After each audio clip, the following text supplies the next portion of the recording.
SD Pangokrejo kurang lebih terletak 7 km dari puncak Merapi dan masuk ke dalam zona rawan bencana dengan luas sekolah 2000 meter persegi. Namun, gedung dan fasilitas sekolah yang ada tidak kalah dengan sekolah yang ada di kota. SD yang dulu tempatnya cukup representatif, jelas bangunan baik, tempatnya cukup sejuk, menyenangkan. Awan panas pada tahun 2010 silam meluluh lantahkan SD Pangokrejo. Bangunan sekolah mengalami kerusakan yang cukup parah. Gedung, komputer, dan buku-buku tidak bisa dipakai kembali. Semua ruangan dari kelas 1 sampai kelas 6, ruangan baik itu ruangan kepala sekolah dan guru, kemudian ada perpustakaan dan sebagainya, dan musola, itu semuanya terbakar. Ya, atapnya berserakan dan lantainya banyak yang jebol.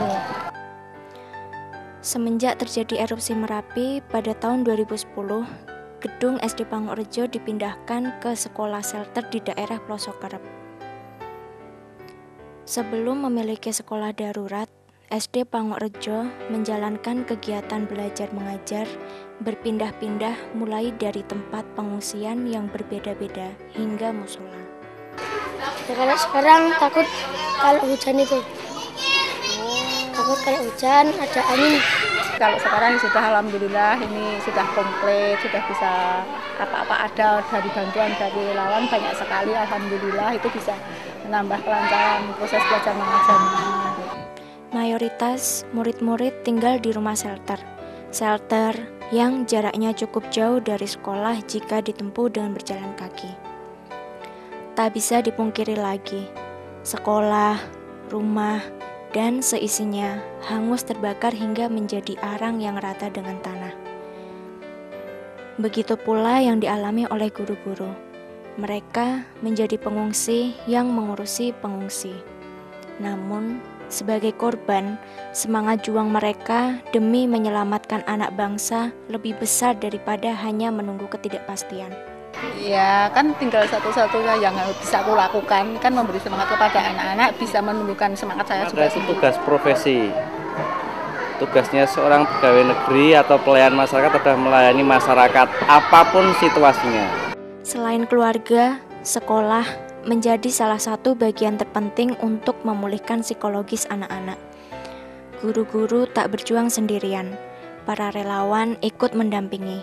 Dari kesadaran hati ketika melihat adik-adik ataupun siswa-siswa SD ataupun TK yang dalam kondisi kayak gini, tetapi mereka masih ada semangat untuk terus menuntut ilmu. Apa yang dilakukan guru-guru dan relawan tidak semata-mata untuk kepentingan pribadi, melainkan dedikasi untuk negeri tercinta ini. Mereka mengharapkan yang lebih di masa depan anak didik mereka. Saya pokoknya ingin anak itu jadi orang, jangan sampai seperti orang-orang tuanya. Keberlangsungan pembelajaran bagi anak-anak yang sudah dan saat ini menempuh sekolah di tempat ini harus kita pikirkan. Anak-anak yang benar-benar andal, ya, yang dapat dibanggakan, tidak hanya sekedar ngarit, tidak hanya sekedar mengangkat pasir. Bukan menjadi penambang pasir dan pencari rumput. Itulah harapan guru-guru. Tak hanya guru, anak-anak pun punya harapan untuk sekolah dan impian mereka. Ya, supaya belajarnya lebih semangat dan terus lancar. Cita-cita saya ini menjadi dokter, menjadi pemain sepak bola. Pemain sepak bola. tentara, dokter. Aku pengen dapat sekolah gratis sampai kuliah. Jangan sampai mereka layu sebelum mekar. Tunas bangsa, harapan masa depan. Senyum mereka, keceriaan mereka adalah hal yang harus kita jaga. Walaupun tinggal di shelter, sekolah di shelter, tapi mereka tetap semangat untuk belajar.